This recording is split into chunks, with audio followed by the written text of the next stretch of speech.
ಶುಕ್ಲಾಂಬರಧರಂ ವಿಷ್ಣುಂ ಶಶಿವರ್ಣಂ ಚತುರ್ಭುಜಂ ಪ್ರಸನ್ನವದನಂ ಧ್ಯಾಯೇತ್ ಸರ್ವವಿಘ್ನೋಪಶಾಂತಯೇ ಸರ್ವವಿಘ್ನಪ್ರಶಮನಂ ಸರ್ವಸಿದ್ಧಿಕರಂ ಪರಂ ಸರ್ವಜೀವಪ್ರಣೇತಾರಂ ವಂದೇ ವಿದೇದಂಬರಿಂ ಲಕ್ಷ್ಮೀನಾರಾಯಣಂ ವಂದೇ ತದ್ಭಕ್ತಪ್ರವರೋ ಹ್ಯಃ ಶ್ರೀಮದಾನಂದತೀರ್ಥಾಖ್ಯೋ ಗುರುಸ್ತಂಚ ನಮಾಮ್ಯಹಂ ವೇದೇ ರಾಮಾಯಣೇ ಚೈವ ಪುರಾಣೇ ಭಾರತೆ ತಥಾ ಆದೌ ಅಂತೆ ಚ ಮಧ್ಯೆ ಚ ವಿಷ್ಣುಃ ಸರ್ವತ್ರ ಗೀಯತೆ ರಮಾಪತಿಂ ಪೂರ್ಣಗುಣಂ ಮುಕುಂದಂ ವ್ಯಾಸಂಚ ವಿಜ್ಞಾನಸಹಸ್ರಭಾನುಂ ಪೂರ್ಣಪ್ರಬೋಧಂಚ ಸುತತ್ವದೀಪಂ ಕ್ರಮಾದ್ಗುರುಶ್ಚ ಪ್ರಣಮಾಮಿ ಮೂರ್ಧಾ ಅಭ್ರಮಂ ಭಂಗರಹಿತಂ ಅಜಡಂ ವಿಮಲಂ ಸದಾ ಆನಂದತೀರ್ಥಮತುಲಂ ಭಜೆ ತಾಪತ್ರಯಾಪಹಂ ಮಿಥ್ಯಾಸಿದ್ಧಾಂತ ದುರ್ಧ್ವಾಂತ ವಿಧ್ವಂಸನ ವಿಚಕ್ಷಣಃ ಜಯತೀರ್ಥಾಖ್ಯತರಣಿರ್ ಭಾಸತಾನ್ನೋ ವೃದಂಬರೆ ಅರ್ಥಿಕಲ್ಪಿತಕಲ್ಪೋಯಂ ಪ್ರತ್ಯರ್ಥಿಗತಿಕೇಸರಿ ವ್ಯಾಸತೀರ್ಥಗುರುರ್ಭೂಯಾದಸ್ಮತಿಷ್ಠಾಸಿದ್ಧೇ ತಪೋ ವಿದ್ಯಾವಿರಕ್ತ್ಯಾದಿ ಸದ್ಗುಣೌಘಾಕರಾನಹಂ ವಾದಿರಾಜಗುರೂನ್ ವಂದೇ ಹಯಗ್ರೀವಪದಾಶ್ರಯಾನ್ ಪೂಜ್ಯಾಯ ರಾಘವೇಂದ್ರಾಯ ಸತ್ಯಧರ್ಮರತಾಯ ಚ ಭಜತಾಂ ಕಲ್ಪವೃಕ್ಷಾಯ ನಮತಾಂ ಕಾಮಧೇನುವೆ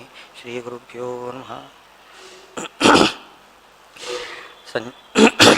ಧರ್ಮಕ್ಷೇತ್ರೇ ಕುರುಕ್ಷೇತ್ರೇ ಸಮವೇತಾಯೋತ್ಸವಃ ಮಾಮಕಾ ಪಾಂಡವಾಶ್ಚೈವ ಕಿಮಕುರುವತ ಸಂಜಯ. ಶ್ರೀ ಭಗವಾನುವಾಚ ಮಯ್ಯ ಆಸಕ್ತಮನಃ ಪಾರ್ಥ ಯೋಗಂ ಯುಂಜನ್ಮದಾಶ್ರಯಃ ಅಸಂಶಯಂ ಸಮಗ್ರಂ ಮಾಂ ಯಥಾ ಜ್ಞಾಸ್ಯಸಿ ತಚ್ಛೃಣು.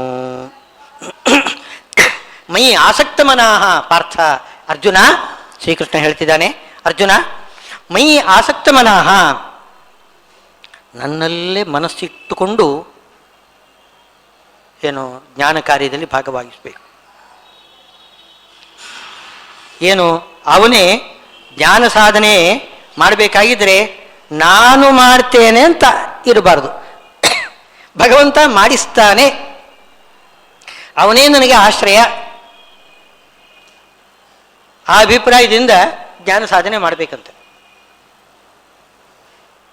ಪರಮಾತ್ಮನನ್ನು ಮೊದಲಿಗೆ ಮಂಗಳಾಚರಣೆಯಲ್ಲಿ ಸ್ತೋತ್ರ ಮಾಡಬೇಕು. ನೀನೇ ನನಗೆ ಏನು ತತ್ವಾಭಿಮಾನಿಗಳ ದೇವತೆಗಳ ಮೂಲಕ, ವರ್ಣಾಭಿಮಾನಿ ದೇವತೆಗಳ ಮೂಲಕ ನನಗೆ ಜ್ಞಾನ ಸಾಧನೆ ಮಾಡಿಸ್ಬೇಕು. ನಾನೇನು ಮಾಡ್ತಾ ಇಲ್ಲ, ಅವನೇ ಮಾಡಬೇಕು ಎಂಬ ಅಭಿಪ್ರಾಯದಿಂದ ಮಂಗಳಾಚರಣೆ ಮಾಡಿಯೇ ಮಾಡಬೇಕಂತೆ. ಹಾಗೆ ಮಯ್ಯಾಸಕ್ತ ಮನಃ ಯೋಗಂ ಯುಂಜನ್ ಅಂತ ಮನಸ್ಸನ್ನು ನನ್ನಲ್ಲಿ ಇಡಬೇಕು, ನನ್ನಲ್ಲಿ ಆಸಕ್ತಿ ಉಳ್ಳವನಾಗಿರಬೇಕು. ಮದಾಶ್ರಯ, ನನ್ನನ್ನೇ ಆಶ್ರಯ ಅಂತ ತಿಳ್ಕೊಳ್ಬೇಕು. ಯಾವುದೇ ಜ್ಞಾನ ಸಾಧನೆ ಮಾಡುವಾಗ ಪರಮಾತ್ಮನೇ ನನಗೆ ಆಶ್ರಯ ಅಂತ ಹಾಗೆ ತಿಳ್ಕೊಳ್ಬೇಕು. ಆಮೇಲೆ ಜ್ಞಾನ ಸಾಧನೆ ಅಂದರೆ ಏನು ಅಂತಂದರೆ ಸಂಶಯ ಬರಬಾರದು. ಇದ್ದ ಸಂಶಯ ಎಲ್ಲ ಹೋಗಬೇಕು, ಬೇರೆ ಸಂಶಯ ಬರಬಾರದು. ಈ ರೀತಿ ಜ್ಞಾನವನ್ನು ಪಡೆಯುವುದೇ ಜ್ಞಾನ ಸಾಧನೆ. ಅಸಂಶಯಂ. ಆಮೇಲೆ ಸಮಗ್ರಂ, ಸ್ವಲ್ಪ ಅಲ್ಲ ಪೂರ್ತಿಯಾಗಿ, ಅಂದರೆ ತನ್ನ ಯೋಗ್ಯತೆಗೆ ಅನುಗುಣವಾಗಿ ಪೂರ್ತಿಯಾಗಿ ತಿಳ್ಕೊಳ್ಬೇಕು. ಇದು ಸಾಧನೆ. ತನ್ನ ಯೋಗ್ಯತೆ ಎಷ್ಟಿದೆಯೋ ಅಷ್ಟು ಜ್ಞಾನ ಸಾಧನೆ ಮಾಡಬೇಕು. ಆಮೇಲೆ ಎಲ್ಲ ಸಂಶಯ ಪರಿಹಾರ ಮಾಡ್ಕೋಬೇಕು. ಇದು ಜ್ಞಾನ ಸಾಧನೆ. ಅದನ್ನು ಹೇಳ್ತಾರೆ ಅಸಂಶಯಂ ಸಮಗ್ರಂ ಅಂತ ಎರಡೂ ಹೇಳಿದ್ದಾರೆ ಅಲ್ಲಿ. ಸಂಶಯ ಪರಿಹಾರನೂ ಆಗಬೇಕು, ಸಮಗ್ರವಾಗಿ. ಸಮಗ್ರ ಅಂದರೆ ಪೂರ್ತಿಯಾಗಿ,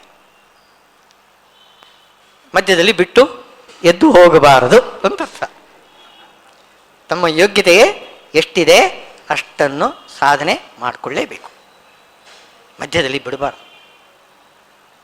ಬೇರೆ ಎಲ್ಲ ಕ್ರಮವನ್ನು ನೀವು ಮಧ್ಯದಲ್ಲಿ ಬಿಟ್ಟರೆ ಏನು ತೊಂದರೆ ಆಗುವುದಿಲ್ಲ.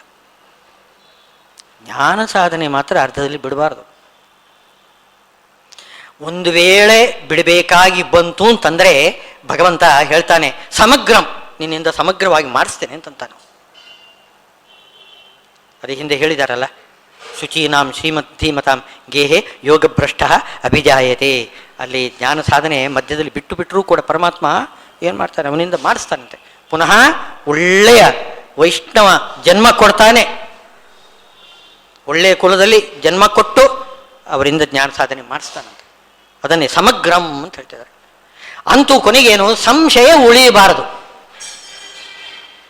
ಸಂಶಯ ಉಳಿಯದ ಹಾಗೆ ಪೂರ್ತಿಯಾಗಿ ತನ್ನ ಯೋಗ್ಯತೆಗೆ ಎಷ್ಟು ಸಾಧ್ಯ ಇದೆಯೋ ಅಷ್ಟು ಜ್ಞಾನ ಸಾಧನೆ ಪ್ರತಿಯೊಬ್ಬ ಏನು ಸಾತ್ವಿಕನಾಗಿರತಕ್ಕಂಥವನು ಮುಮುಕ್ಷು, ಮುಕ್ತಿ ಇಚ್ಛೆ ಇರತಕ್ಕಂಥವನು, ಮೋಕ್ಷ ಇಚ್ಛು ಯಾರಿದ್ದಾನೆ ಅವನು ಮಾಡಲೇಬೇಕು. ಅಸಂಶಯಂ ಸಮಗ್ರಂ ಮಾಂ ಯಥಾ ಜ್ಞಾಸಸಿ ತತ್ ಶೃಣು. ಕೇಳು, ಅದನ್ನು ಕೇಳು, ನಾನು ಹೇಳ್ತಿದ್ದೇನೆ. ಅದು ಪೂರ್ತಿಯಾಗಿ ಸಮಗ್ರ ಆಗಬೇಕಾಗಿದ್ದರೆ ಜ್ಞಾನ ವಿಜ್ಞಾನ ಎರಡನ್ನೂ ಕೂಡ ತಿಳ್ಕೊಳ್ಬೇಕು ಅಂತ ಹೇಳ್ತಿದ್ದಾರೆ. ಜ್ಞಾನಂ ತೇಹಂ ಸವಿಜ್ಞಾನಂ ಇದಂ ವಕ್ಷ್ಯಾಮಿ ಅಶೇಷತಃ. ಇಷ್ಟರವರೆಗೆ ಏನು ಹೇಳಿದ್ದು ಶ್ರೀಕೃಷ್ಣ 6 ಅಧ್ಯಾಯಗಳಲ್ಲಿ, ಇದು 7ನೇ ಅಧ್ಯಾಯ. ಇವಾಗ 6 ಅಧ್ಯಾಯಗಳಲ್ಲಿ ಜ್ಞಾನ ಸಾಧನೆ ಮಾಡಬೇಕಾಗಿದ್ದರೆ ಏನು ಮಾಡಬೇಕು? ಸಾಧನೆ ಜ್ಞಾನ ಪ್ರಾಪ್ತಿಯಾಗಬೇಕಾಗಿದ್ದರೆ ಏನು ಮಾಡಬೇಕು ಅಂದರೆ ನಿಷ್ಕಾಮ ಕರ್ಮ ಮಾಡಬೇಕು. ಆ ನಿಷ್ಕಾಮ ಕರ್ಮ ಯೋಗ ಏನಿದೆ ಇಷ್ಟರವರೆಗೆ ಹೇಳ್ಕೊಂಡು ಬಂದಿದ್ದಾರೆ. ಯಾವುದೇ ಕರ್ಮ ಮಾಡುವಾಗ ಯಾವುದೇ ಒಂದು ಐಹಿಕವಾದ ಫಲವನ್ನು ಬಯಸಬಾರದು. ಕೇವಲ ಅಂತಃಕರಣ ಶುದ್ಧಿ, ಪಾಪ ಪರಿಹಾರ ಆಗಬೇಕು, ಅಂತಃಕರಣ ಶುದ್ಧ ಆಗಬೇಕು. ಹೇಳಿದ್ದು ಕಿವಿ ಒಳಗಡೆ ಪ್ರವೇಶ ಮಾಡಬೇಕು. ಒಳಗಡೆ ತುಂಬ ಮಲ ಕೂತ್ಕೊಂಡಿದ್ರೆ ಕಿವಿಯಲ್ಲಿ ಏನು ಬಂದರೂ ಕೂಡ ಒಳಗೆ ಹೋಗುವುದಿಲ್ಲ. ಒಳಗಡೆ ಜಾಗ ಇದ್ರೆ ತಾನೆ ಒಳಗಡೆ ಇರತಕ್ಕಂಥ ಮಲ ಎಲ್ಲ ದೂರ ಹೋಗಿ ಆವಾಗ ಶುದ್ಧವಾಗಿದ್ದರೆ ಮಾತ್ರ ಏನು ಉಪದೇಶ ಮಾಡಿದ್ದು ಅದು ಕಿವಿ ಒಳಗಡೆ ಬಂದು ಸೇರಿಕೊಳ್ತದೆ. ಕಿವಿಯಿಂದ ಒಳಗಡೆ ಬಂದು ಹೃದಯದಲ್ಲಿ ಬಂದು ನಿಲ್ತದೆ. ಶೃಣ್ವಂತ ಸ್ವಕಥಾಂ ಕೃಷ್ಣ, ತನ್ನ ಕಥೆಯನ್ನು ಶ್ರವಣ ಮಾಡಿಬಿಟ್ರೆ ಏನು ಕಿವಿಯ ಮೂಲಕ ಒಳಗಡೆ ಬಂದು ಹೃದಯ ಅಂತಸ್ಥ, ಹೃದಯದಲ್ಲಿ ಬಂದು ಕೂತ್ಕೋತಾನಂತೆ. ಈಗ ಪರಮಾತ್ಮ ಬರಬೇಕಾಗಿದ್ರೆ ಅವನು ಪ್ರಯಾಣ ಮಾಡಬೇಕಾದ್ರೆ ಗರುಡಾರೂಢನಾಗಿ ಬರ್ತಾನೆ ಅಲ್ವೇ? ಗರುಡಾರೂಢನಾಗಿ ಬರುವುದು ಅಂದರೆ ಅರ್ಥವೇನು? ಗರುಡ ವೇದಕ್ಕೆ ಅಭಿಮಾನಿ, ವೇದಾಭಿಮಾನಿ ಗರುಡ. ಗರುಡನ ಹೆಗಲ ಮೇಲೆ ಹತ್ತಿ ಬರ್ತಾನೆ ಎಂದರೆ ಅರ್ಥವೇನು? ವೇದದ ಮೂಲಕ ನಮ್ಮ ಕಿವಿ ಒಳಗಡೆ ಬಂದು ಹೃದಯದಲ್ಲಿ ಬಂದು ಕೂತ್ಕೋತಾನೆ. ಗರುಡದೇವರು ಬರ್ತಾರೆ, ಇಲ್ಲ ಅಂತಲ್ಲ. ಗರುಡದೇವರು ಹೇಗೆ ಬರ್ತಾರೆ? ವೇದಾಭಿಮಾನಿಗಳಾಗಿರತಕ್ಕಂತಹ ಗರುಡದೇವರು ಒಳಗಡೆ ಬರ್ತಾರೆ, ಪರಮಾತ್ಮನ್ನು ಹೊತ್ತುಕೊಂಡು ಬರ್ತಾರೆ. ಆ ವೇದ ಪ್ರತಿಪಾದ್ಯನಾಗಿರತಕ್ಕಂತಹ ಭಗವಂತ ವೇದಾಭಿಮಾನಿ ಗರುಡನಲ್ಲಿ ಕುಳಿತುಕೊಂಡು ನಮ್ಮ ಹೃದಯದೊಳಗೆ ಬಂದು ಗರುಡ ವಾಹನ ಬಂದು ಇಲ್ಲಿ ನೆಲೆಸ್ತಾನೆ. ಹೃದಯಂತಸ್ಥ ಅಭದ್ರಾಣಿ ಧುನುತೆ, ಒಳಗಡೆ ಇರತಕ್ಕಂತಹ ಎಲ್ಲ ದುಷ್ಟ ವಿಚಾರಗಳನ್ನೆಲ್ಲ ದೂರ ಮಾಡಿಬಿಡ್ತಾನೆ. ಒಳ್ಳೆ ತತ್ವಜ್ಞಾನವನ್ನು ಒಳಗಡೆ ತುಂಬಿಸಿಬಿಡ್ತಾನೆ. ಅದಕ್ಕೋಸ್ಕರ ಜ್ಞಾನಂ, ನೀನು ಬರೀ ಜ್ಞಾನ ತಿಳ್ಕೊಂಡ್ರೆ ಸಾಲದು, ವಿಜ್ಞಾನವನ್ನು ತಿಳ್ಕೊಳ್ಬೇಕು ಅಂತಂತಾರೆ ಅವರು. ಎರಡನ್ನೂ ಕೂಡ ಹೇಳ್ತಾರಂತೆ. ಭೂಯೋ ಅನ್ಯತ್ ಜ್ಞಾತವ್ಯಂ ನ ಅವಶಿಷ್ಯತೆ ಅಂತ ಹೇಳ್ತಾರೆ. ಆಮೇಲೆ ಏನು ತಿಳ್ಕೊಳ್ಬೇಕಾದ್ದೇನಿಲ್ಲ. ತಿಳ್ಕೊಳ್ಬೇಕು ಒಂದು ಏನು ಅಂದರೆ ಒಂದು ಜ್ಞಾನ, ಇನ್ನೊಂದು ವಿಜ್ಞಾನ. ಅಜ್ಞಾನ ಮಾತ್ರ ಬೇಡ, ಜ್ಞಾನ ವಿಜ್ಞಾನ. ಜ್ಞಾನ ಅಂತಂದರೆ ಏನು ಮುಂದಕ್ಕೆ ಹೇಳ್ತಾರೆ. ಜ್ಞಾನ ಅಂದರೆ ಯಾವುದು ಅಂತ ಅಂದರೆ ಪ್ರತಿಯೊಂದು ಪದಾರ್ಥ ಭೂಮಿಯಲ್ಲಿ ಇರತಕ್ಕಂಥದ್ದು, ಈ ಲೋಕದಲ್ಲಿ ಇರತಕ್ಕಂಥದ್ದು ಎಲ್ಲ ಭಗವಂತನ ಅಧೀನ. ಎಲ್ಲಕ್ಕಿಂತ ಅವನು ದೊಡ್ಡವನು, ಎಲ್ಲರಿಗಿಂತ ದೊಡ್ಡವನು, ಎಲ್ಲಕ್ಕಿಂತ ದೊಡ್ಡವನು, ಸರ್ವೋತ್ತಮ. ಇದು ಜ್ಞಾನ. ಸಾಮಾನ್ಯವಾಗಿ ಅಂದರೆ ಏನು? ಪ್ರಕೃತಿ ಇದೆ, ಮಹತ್ತತ್ವ ಇದೆ, ಅಹಂಕಾರ ತತ್ವ ಇದೆ, ಎಲ್ಲ ಪಂಚಭೂತಗಳಿವೆ, ಪಂಚತನ್ಮಾತ್ರಗಳು, ಪಂಚಭೂತಗಳು, ಇನ್ನು ಪಂಚೇಂದ್ರಿಯಗಳು, ಎಲ್ಲ ಮನಸ್ಸು, ಎಲ್ಲ ಪದಾರ್ಥಗಳು, ಭೂಮಿ, ಇಡೀ ಪ್ರಪಂಚದಲ್ಲಿ ಇರತಕ್ಕಂತಹ ಎಲ್ಲ ಪದಾರ್ಥಗಳಿಗೂ ಕೂಡ ಅವನೇ ಸ್ವಾಮಿ. ಈ ರೀತಿ ತಿಳ್ಕೊಳ್ಳೋದು ಸರ್ವೋತ್ತಮ ಅಂತ ಭಗವಂತನ ತಿಳ್ಕೊಳ್ಳೋದು ಇದು ಜ್ಞಾನ. ವಿಜ್ಞಾನ ಅಂದರೆ ಏನು ಅಂತಂದರೆ ಅವನು ಯಾವ ರೀತಿ ಅದಕ್ಕೆ ಭಗವಂತನಿಗೆ ಎಲ್ಲ ಪದಾರ್ಥ ಯಾವ ರೀತಿ ಅಧೀನವಾಗಿದೆ, ಅವನು ಹೇಗೆ ಎಲ್ಲ ಪದಾರ್ಥವನ್ನು ಆಳ್ತಾನೆ, ಇದು ವಿಶೇಷ ಜ್ಞಾನ. ವಿಶೇಷ ಜ್ಞಾನವನ್ನೇ ವಿಜ್ಞಾನ ಅಂತ ಅನ್ನೋದು. ಸಾಮಾನ್ಯ ಜ್ಞಾನವನ್ನು ಜ್ಞಾನ ಅಂತ ಕರೆದಿದ್ದಾರೆ, ವಿಶೇಷ ಜ್ಞಾನವನ್ನು ವಿಜ್ಞಾನ ಅಂತ ಕರೆದಿದ್ದಾರೆ. ನಾವು ಕೂಡ ಸೈನ್ಸು ವಿಜ್ಞಾನ ಅಂದರೆ ಏನು ಮತ್ತೇನು, ಸಾಮಾನ್ಯ ನಮಗೆಲ್ಲದೂ ಗೊತ್ತಿರ್ತದೆ, ಆದರೆ ವಿಜ್ಞಾನ ಇಲ್ಲ ನಮಗೆ ಒಳಗಡೆ, ಅದರ ವಿಶೇಷ ಜ್ಞಾನ ನಮಗಿಲ್ಲ. ಆ ವಿಶೇಷ ಜ್ಞಾನವೇ ವಿಜ್ಞಾನ, ಸೈನ್ಸು ಅಂತ ಬಂದಿದೆ. ಇಲ್ಲಿ ವಿಶೇಷ ಜ್ಞಾನ ಕೊಡ್ತಾರೆ, ವಿಶೇಷ ಜ್ಞಾನವನ್ನು ಕೊಡ್ತಾರೆ ಮುಂದಕ್ಕೆ ಶ್ರೀಕೃಷ್ಣ ಉಪದೇಶ ಮಾಡ್ತಾನೆ. ಈಗ ಪೃಥ್ವಿ, ಅಪ್ಪು, ತೇಜೋ, ವಾಯು, ಆಕಾಶ ಪಂಚಭೂತಗಳು ಪರಮಾತ್ಮನ ಅಧೀನ, ಅಂದರೆ ನೀರು ಅಧೀನ. ನೀರು ಅಧೀನ ಅಂದರೆ ಏನು, ಯಾವ ರೀತಿಯಿಂದ ನೀರು ಅಧೀನ, ಪರಮಾತ್ಮನಿಗೆ ಅಧೀನ ಹೇಗೆ, ಅದನ್ನು ಮುಂದೆ ಹೇಳ್ತಾರೆ. ನೀರು ಅಂದರೆ ಬರೀ ನೀರು ಮಾತ್ರವಲ್ಲ, ಅದರಲ್ಲಿರ್ತಕ್ಕಂಥ ಏನು ವಿಶೇಷ ಗುಣ ಇದೆ ಅದು ಕೂಡ ಭಗವಂತನ ಅಧೀನ ಮುಂದಕ್ಕೆ ಹೇಳ್ತಾರೆ. ಇದು ವಿಜ್ಞಾನ. ಸಾಮಾನ್ಯವಾಗಿ ನೀರು ಭಗವಂತನೇ ಅಧೀನ ಅಂತ ಅನ್ನೋದು ಜ್ಞಾನ. ನೀರು ಹೇಗೆ ಭಗವಂತನಿಗೆ ಅಧೀನವಾಗಿದೆ ಅದನ್ನು ತಿಳ್ಕೊಳ್ಳೋದು ಅದು ವಿಶೇಷ ಜ್ಞಾನ, ಅದು ವಿಜ್ಞಾನ. ಹೀಗೆ ಜ್ಞಾನಂತೇಹಂ ಸವಿಜ್ಞಾನಂ ಇದಂ ವಕ್ಷ್ಯಾಮಿ ಅಶೇಷತಃ, ಪೂರ್ತಿಯಾಗಿ ಹೇಳ್ತೇನೆ. ಯಜ್ಞಾತ್ವ ನೇಹ ಭೂಯೋನ್ಯತ್ ಜ್ಞಾತವ್ಯಂ ಮಮ ಶಿಷ್ಯತೆ. ಅದನ್ನು ತಿಳ್ಕೊಂಡ ಮೇಲೆ ಆಮೇಲೆ ತಿಳ್ಕೊಳ್ಬೇಕಾದ್ದೇನಿಲ್ಲ. ಅಂತೂ ಇದು ಹರಿತತ್ವ, ಪರಮಾತ್ಮ ತತ್ವವನ್ನು ಹೇಳಲಿಕ್ಕೆ ತೊಡಗಿದ್ದಾರೆ 7ನೇ ಅಧ್ಯಾಯದಿಂದ. 6 ಅಧ್ಯಾಯಗಳಲ್ಲಿ ಆ ತತ್ವಜ್ಞಾನ ಪಡಿಬೇಕಾಗಿದ್ದರೆ ನಾವು ಏನು ಪೂರ್ವ ಸಿದ್ಧತೆ ಮಾಡ್ಕೋಬೇಕು ಅದನ್ನು ಹೇಳಿದರು ಇಷ್ಟರವರೆಗೆ. ಅದೇ ನಿಷ್ಕಾಮಕರ್ಮ, ನಿಷ್ಕಾಮಕರ್ಮದಿಂದ ಭಗವಂತನನ್ನು ಆರಾಧನೆ ಮಾಡ್ತಕ್ಕಂಥದ್ದು, ಅದನ್ನು ಇಷ್ಟವರೆಗೆ ಹೇಳಿದರು. ಭಗವಂತನ ಆರಾಧನೆ ಮಾಡಬೇಕು ಅಂತ ಭಗವಂತ ಹೇಗಿದ್ದಾನೆ ಅದು ತಿಳ್ಕೊಳ್ಬೇಕಲ್ಲ, ಅದನ್ನು ಇನ್ನು ಮುಂದೆ ಹೇಳ್ತಕ್ಕಂಥದ್ದು. ಭಗವಂತ ತಾನೇ ತನ್ನ ಸ್ವರೂಪವನ್ನು ತಿಳಿಸ್ತಾನೆ, ಇನ್ಯಾರು ಹೇಳಲಿಕ್ಕೆ ಸಾಧ್ಯ ಇಲ್ಲ. ಭಗವಂತನ ಸ್ವರೂಪವನ್ನು ಭಗವಂತನೇ ಹೇಳಬೇಕು, ಉಳಿದವರಿಗೆ ಹೇಳಲಿಕ್ಕೆ ಸಾಧ್ಯವಿಲ್ಲ. ಅದಕ್ಕೆ ಅಹಂ ಅಂತ ಹೇಳ್ತೇನೆ, ನಾನು ನಿನಗೆ ಹೇಳ್ತೇನೆ, ನಾನೇ ಹೇಳಬೇಕು, ಇನ್ಯಾರು ಹೇಳಲಿಕ್ಕೆ ಸಾಧ್ಯವಿಲ್ಲ. ಜ್ಞಾನಂ ತೇಹಂ ಸವಿಜ್ಞಾನಂ ಇದಂ ವಕ್ಷ್ಯಾಮಿ ಅಶೇಷತಃ ಯಜ್ಞಾತ್ವಾ ನೇಹ ಭೂಯೋನ್ಯತ್ ಜ್ಞಾತವ್ಯಂ ಅವಶಿಷ್ಯತೆ. ಇನ್ನೊಂದು ಜ್ಞಾನ ಅಂದರೆ ಸಾಮಾನ್ಯವಾಗಿ ಹರಿಸರ್ವೋತ್ತಮತ್ತು ಜ್ಞಾನ.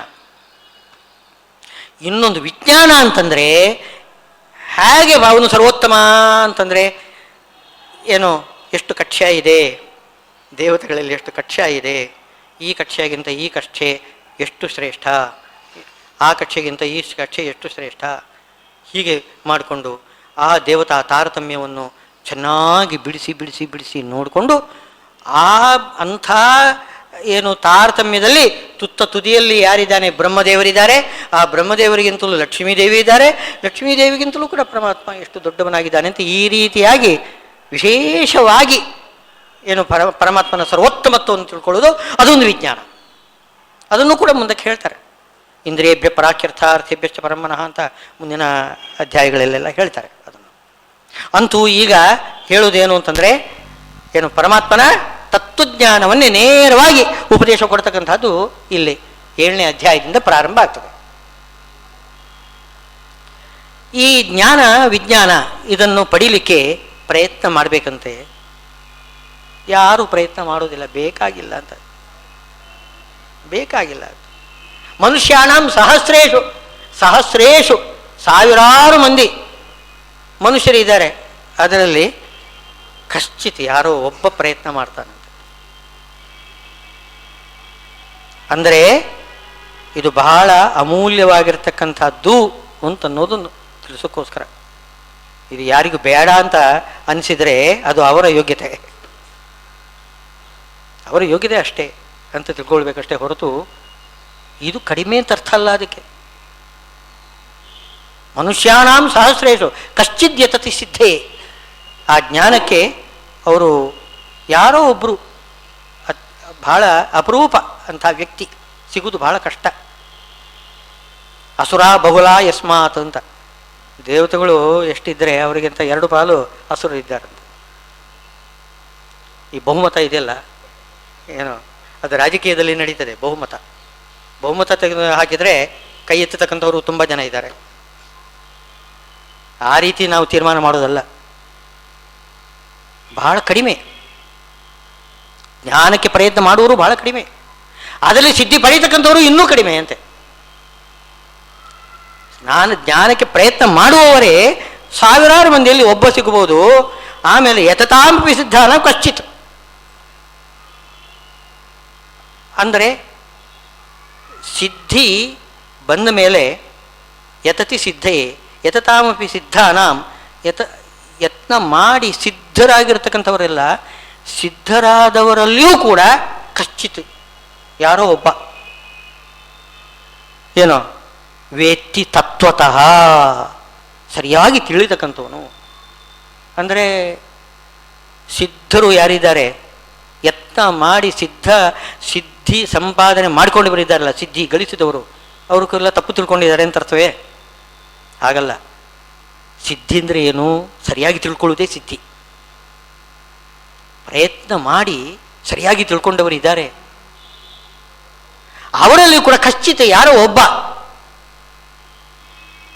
ತತ್ವತಃ ಚೆನ್ನಾಗಿ ತಿಳ್ಕೊಂಡಿದ್ದಾರಂತೆ. ಚೆನ್ನಾಗಿ ತಿಳ್ಕೊಳ್ಳೋದು ಅಂದರೆ ಅರ್ಥವೇನು? ಇಲ್ಲಿ ಚೆನ್ನಾಗಿ ತಿಳ್ಕೊಳ್ಳೋದು ಅಂದರೆ ಉಳಿದವರೆಲ್ಲ ತಪ್ಪು ತಿಳ್ಕೊಂಡಿದ್ದಾರೆ ಅಂತ ಅರ್ಥವಲ್ಲ. ಉಳಿದವರೆಲ್ಲ ಸರಿಯಾಗಿ ತಿಳ್ಕೊಂಡಿದ್ದಾರೆ, ಅವರಿಗಿಂತಲೂ ವಿಶೇಷವಾಗಿ ಸ್ಫುಟವಾಗಿ ಅಂತ ಶ್ರೀಮದ್ ಆಚಾರ್ಯರು ವ್ಯಾಖ್ಯಾನ ಮಾಡ್ತಾರೆ. ಸ್ಫುಟವಾಗಿ. ಸಾಮಾನ್ಯ ಇದು ಇರ್ಬೋದು, ಒಂದು ದೀಪ ಒಂದು ಲೈಟ್ ಹಾಕಿದರೂ ಕೂಡ ನಮಗೆ ಕಾಣಿಸ್ತದೆ. ಇಲ್ಲಿ ಎಲ್ಲ ಲೈಟ್ ಹಾಕಿಬಿಟ್ರೆ ಇನ್ನಷ್ಟು ಸ್ಫುಟವಾಗಿ ಕಾಣಿಸ್ತದೆ. ಇನ್ನೂ ಹೆಚ್ಚು ಲೈಟ್ಗಳು ಬಂದರೆ, ಇನ್ನು ಫೋಕಸ್ಸು ಹಾಕಿಬಿಟ್ರೆ ಇನ್ನು ಕೇಳಬೇಕೆ, ಇನ್ನೂ ತುಂಬ. ಆ ಸ್ಫುಟದಲ್ಲಿ ತಾರತಮ್ಯ ಇದೆ ನೋಡಿ, ಸ್ಫುಟತ್ವದಲ್ಲಿ ತಾರತಮ್ಯ ಇದೆ. ಬಹಳ ಸ್ಫುಟ ಅಂದರೆ ಹೇಗೆ ಅಂತಂದರೆ, ಬೇರೆ ಎಲ್ಲ ದೇವತೆಗಳು ಪರಮಾತ್ಮನನ್ನು ನೋಡಿದರೆ ಹೇಗೆ ನೋಡ್ತಾರೆ ಅಂತಂದರೆ ಮಿಂಚಿನ ಹಾಗೆ ನೋಡ್ತಾರಂತೆ. ಮಿಂಚು ಸ್ಫುಟವಾಗಿರ್ತದಲ್ಲ, ಅದರಲ್ಲೇನು ಅಸ್ಫುಟತೆ ಏನು ಇದೆಯಾ? ಏನಿಲ್ಲ.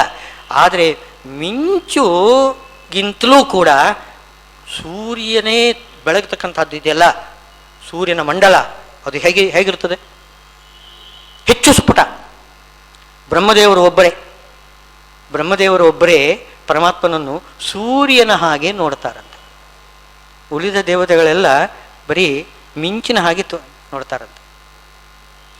ನಾರದರಿಗೆ ಮಿಂಚಿನ ಹಾಗೆ ಹೊಳಿದು ಬಿಡ್ತಂತೆ ದೇವರ ರೂಪ, ಅಷ್ಟೇ ಹೇಳಿದ್ದಾರೆ. ನಾರದರಿಗೆ ಹಾಗೆ ಅಂತಂದರೆ ಏನು, ಉಳಿದವರ ಗತಿಯನ್ನು. ಆದರೆ ಬ್ರಹ್ಮದೇವರಿಗೆ ಸೂರ್ಯನ ಹಾಗೆ ಕಾಣಿಸ್ತಾ ಇದ್ದಾರಂತೆ.